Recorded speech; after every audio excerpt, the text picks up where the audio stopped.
Greetings, everyone. This is Jolene Solomon, and I'm speaking to you from San Diego, California. It is June 13th, 2018, and I kind of wanted to go over some things that I've noticed that have been happening.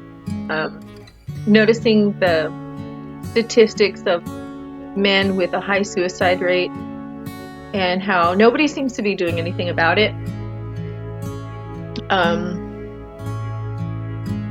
Talking to my husband lately about the trend in our country where men seem to be like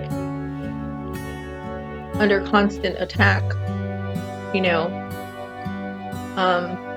I believe I sympathize with that a little bit. I know I'm not a man, but I don't feel that I've been treated or seen more evil come out of anyone more than I've seen women. I've been attacked more than women. I mean, I've been attacked by men too, but the mastermind behind all of it, from what I've seen, is usually the woman making the man do things, getting the man to act. Like, the man's just usually the puppet, following along, doing what she wants him to do. And I think all through history, women have had this power over men to get men to make foolish decisions. Women are very good at playing the victim and playing the damsel in distress, and I think men, it's their natural, innate response is to want to protect them, to feel like they're saving somebody, when in reality a lot of times all they're doing is just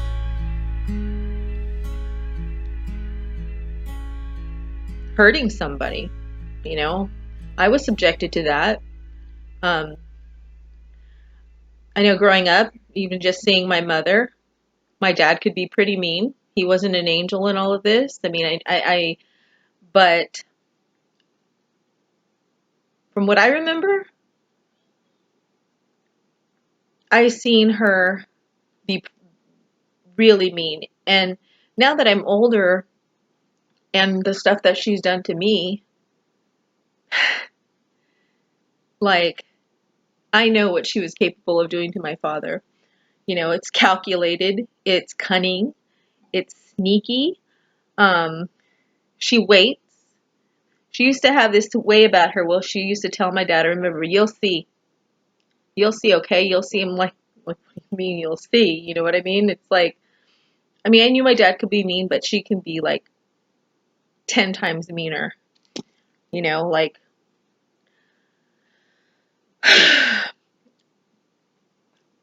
And then from what I've seen and from what she's shown me, my mom never apologizes. She never says she's sorry.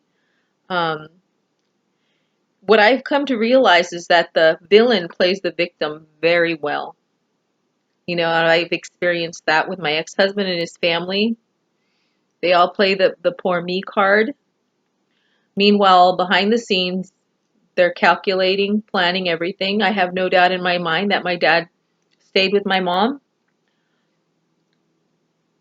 because he loved her, even though it's not a real love. I don't think it's, when you're staying with somebody out of fear and control, I don't believe that it's a true love. It's I don't really believe that anybody can truly love anybody without Christ, because basically everything is based off of emotion and not what is right. And you have there's where the potential for hurting people come in. I used to see my dad stew. He'd sit there and just stew or pout to himself. He had his own little coping mechanisms about things.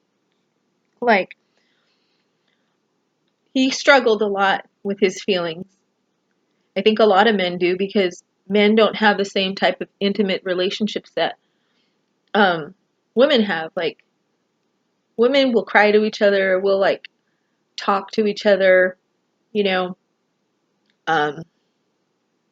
We're closer. We bond. Men don't bond like that, and I think that's why a lot of men struggle. And I believe that my dad was a very wounded man. I remember once he came out here when I was pregnant, and my mom and him went to go stay in a hotel, and something upset him. I don't know what it was. I mean, like, sometimes he would just get upset. He would have his fits, and nobody really knew why. So he decided he was going to stay in the car outside in the parking lot. So I knock at his window, and it's late, and I'm like, Dad, you can't do that here. This is Carlsbad. People are like nosy, and like, you know, they'll call the police if they see you sleeping in the car with a little boy. You can't do that here. So he just looks at me. He gives me like this dirty look, and he turns his face around. I wanted to help him so bad. I don't know what had triggered him that evening, but I seen him go through a lot. It was just constant feelings of invalidation, and I went through that all my life. Like, nobody ever cared or asked me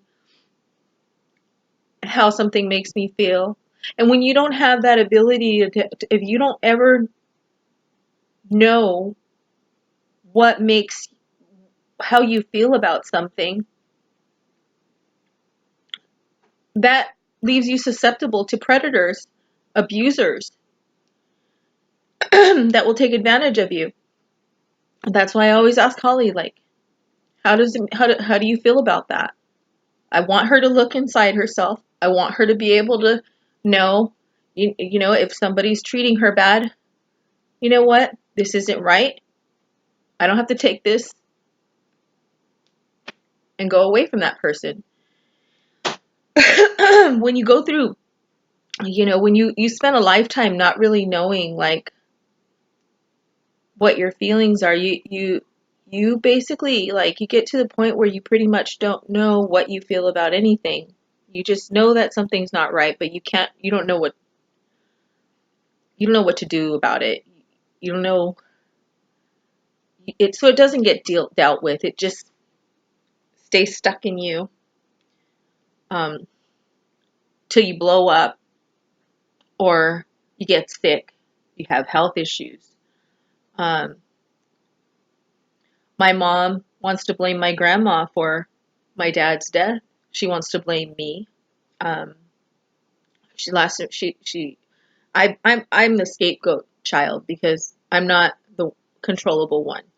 I'm not the one that so my brother's the scapegoat. Oh no, my brother's the golden child. I'm the scapegoat, and my sister,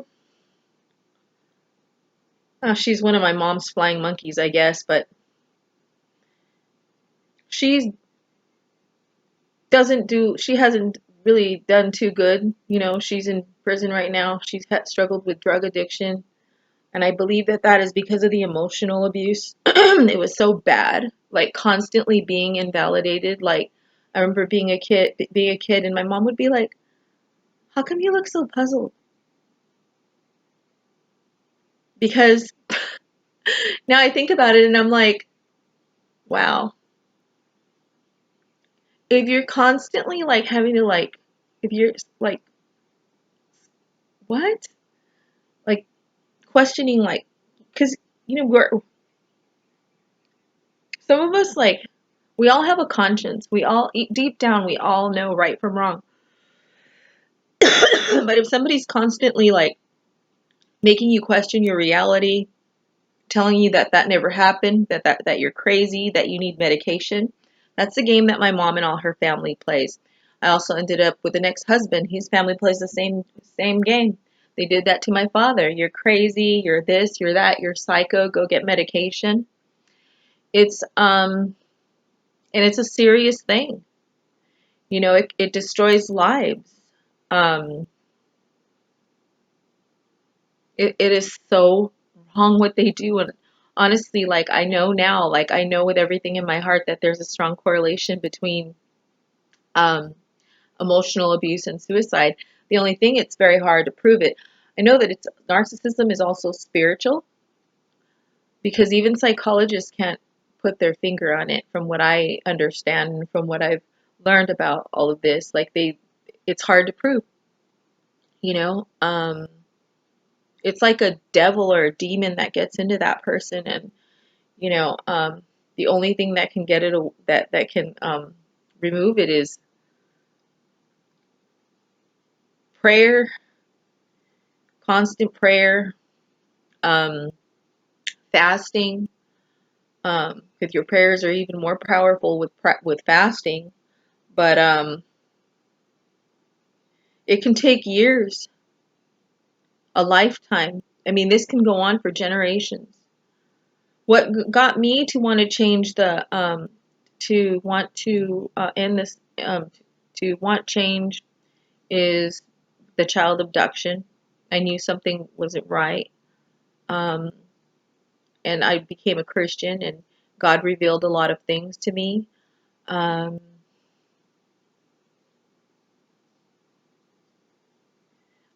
I just can't put my two younger kids through that. I will not. I refuse to allow them to go through through what I went through my dad went through possibly what his parents went through. I refuse to, and my mom too. Obviously it was done to her. I mean, I called her yesterday. I mean, I couldn't handle it anymore. I had been no contact for about 2 months, and I broke my no contact rule. And I spoke with her for a little bit, and she can barely breathe. And like I'm talking to her on the phone, and she's like really low. I'm not like doing this to like make fun or anything, but she can barely breathe, and I'm like, look at you, you can barely breathe. You know, I'm fine, I'm fine, I'm doing okay. I'm like, you can barely breathe, and you're telling me you're fine? Um, she can't be doing fine if you can't breathe, if you're not getting enough oxygen in your lungs. She wants me to believe that though, which I don't. She's not okay. All the hatred, anger, bitterness is taking a toll on her health. But here's the thing. It's just like at the same time, I believe that she likes the attention she gets. You know, she gets to be, look at me, poor me, look at what my kids did to me and my health. Look at we didn't do anything to her health, you know? I've seen her life. She did it to her health. She did all of it. She wanted me to believe my dad was dead. She wants me to believe that she wants me to believe that I'm the reason my dad passed away. She wants me to believe that my grandma is the reason that he passed away, that my grandma was causing my dad's stress. She wants me to believe that I'm a bad person, that I'm a piece of shit. Um, and I know why she wants me to believe that I'm a piece of shit, because she doesn't want to have to deal with the fact that she's been a total jerk all her life, which she has, and I know that it's a very hard, thing for her to have to face, but, she has, and, she blames grandma, and, but she said that you don't know the reason, and I'm not going to tell you the reason. And that's another tactic. They'll never answer your questions. I'm like, well, if you would at least tell me why, like, what did she do? Specifically, what did she do? If you were to tell me what she did, then maybe it would help me understand why you're so upset. Quite honestly, I believe that the reason why she's upset with grandma, and she's just so,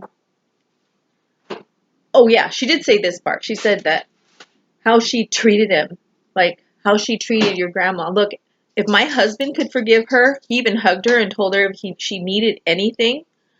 Once when my dad passed away, and he was cordial to her, even though he doesn't think very highly of her, and she knows that, but she sure does respect him.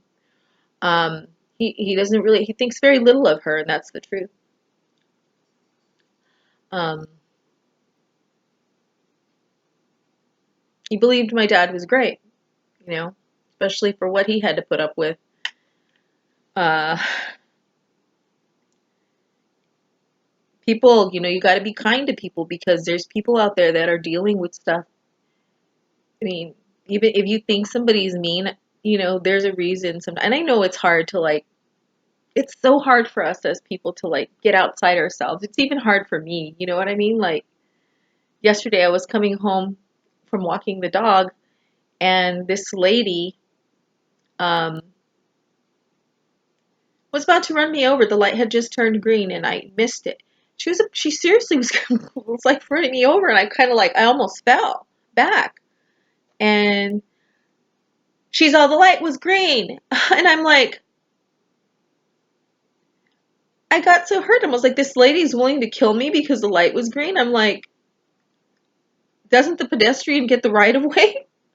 And this guy seen me and he laughed and he shook her head and he's all like, apparently not.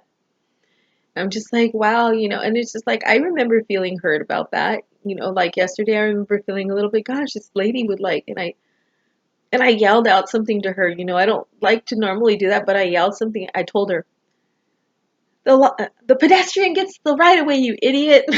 I was so mad. I was so mad. You know what I mean? But I don't know what that lady was going through. Her husband could be cheating on her. You know, there's a lot of things that she she could have a really sick child, and she's just like mad. Like she just like, how dare this lady be walking around when my kid is sick at home? I don't know. We don't know. That's why we got to be so careful how we treat people, because you don't know what anybody's dealing with. It. Anybody, even the happiest person that has a smile on their face, you know what I mean, that's laughing and joking, you don't know. And you know, men and women have to come together. We've been divided for so long, destroying and attacking each other over money. My brother and my sister, I'm so disgusted that they would let my mom do what she's done to me. I could never do this to them. Like I could never sell my family for money, treat them bad for money because I think that I'm gonna get something in all of everything in a will. I'm sorry.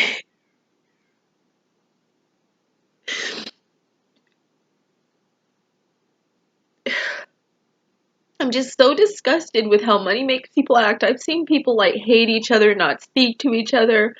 My mom's sisters are like that. It's all about money. Nobody talks to each other. Everybody wants to one up each other. Everybody wants to be like, thumb their nose up. I'm better than you. I got my education. I have my money. But look at the family. You can't take all that with you. All the money my dad had, he wasn't able to take any of it with him. But look what's left now. And this is why I'm like wanting to shed light on this. Um,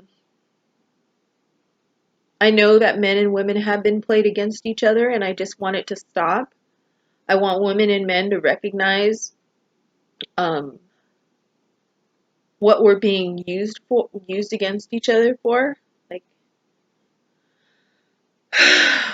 if we're divided, we can't work together, you know, and we'll fight amongst each other. And it's, what is it getting us?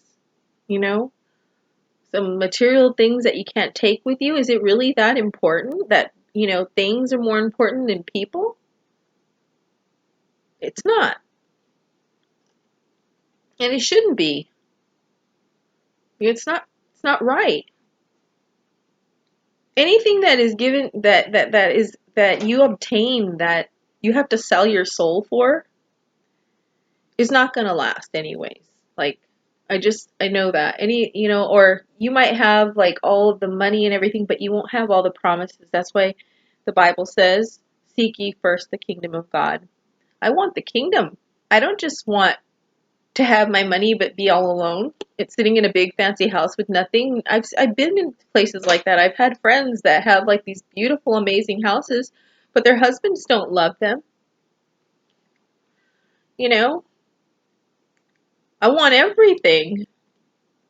I want, you know, a family. I want lineage. I want a legacy. I want maybe I want like what my president has. You know what I mean? It's like people say that he's narcissistic, but I don't see that. You know, he's confident. There's a difference between confidence and arrogance. Um,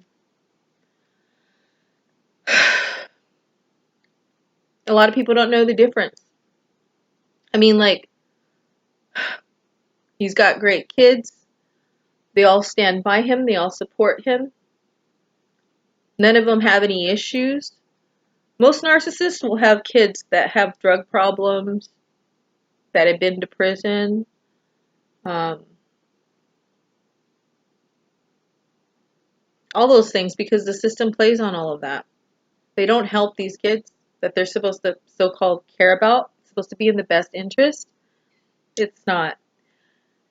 It's not, because nobody's doing anything about emotional abuse. I believe that the government knows about it, of course, but they're not going to do anything.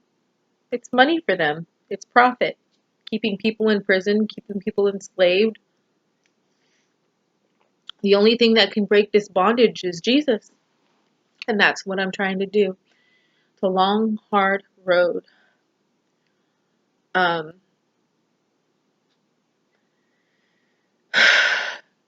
just a lot of things that I think about, and you know,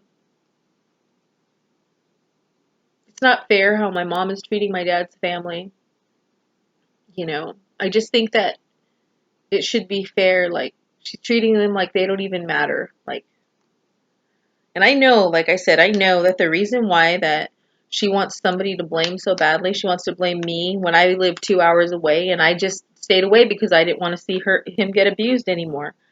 Um, just because I lived 2 hours away and it was my fault, and just because I didn't want to be subjected to witnessing that anymore, to seeing them kill each other. What does it tell you if my sister was in prison, got in prison when she was living at their home on their property? My brother lives in the back house. My mom lives in the front house. They got 2 kids. They have everything there for you. What does that tell you? What kind of environment is that? It's not a good one. It's not healthy. It wasn't like she left, and was doing stuff out on her own. She was there on their property. They have a house right in the middle. They have a house in the front, 2 of them in the front, and then they have a duplex in the back. My sister lived in the one of the front houses that has been converted into kind of like an apartment kind of thing, and there's like, they cut part of that place in half and made it into like a apartment. So basically she lives on the other side of that apartment, and she had everything there for her. They were right there. But they all like to drink. They all like to enable each other. My dad tried to control people the wrong way. I don't agree with it. He tried to control people with money. He tried to control people with things. That never works. When you give a gift, you give it, and that's what it is. It's just a gift. If you have a motive behind it, that's on you. Um, and that's how I operate. If somebody gives me a gift, it's just a gift. And if I give somebody a gift, it's just a gift. You better not be expecting anything back in return. I don't owe you anything other than a thank you and maybe some appreciation, but my appreciation only goes so far. That doesn't mean that I have to let you dump on me. It doesn't mean that I have to take your abuse because I appreciate you. I appreciate you by being a good friend, or, just wishing you well. But that's as far as that's pretty much as far as it's gonna go with me. So I'm okay. You know, she wants to leave me out of the will. That's fine. I don't want it if that's the way it is. At least I know that I'll sleep good at night. I sleep very, very good. I'm 41 years old. People always think that I'm younger. You know, I am not going to lose any sleep knowing that I made a bad choice, that I used somebody for money. That's what my brother and my sister, they're all fat. They're all alcoholics because they can't deal with it. You know, they'd rather just drink it away than deal with what they've done or what they do to people, because alcohol takes you away from realizing what a piece of shit you are temporarily, but then when you wake up the next day, you're still a piece of shit. Sorry. I'm just keeping it real today, okay?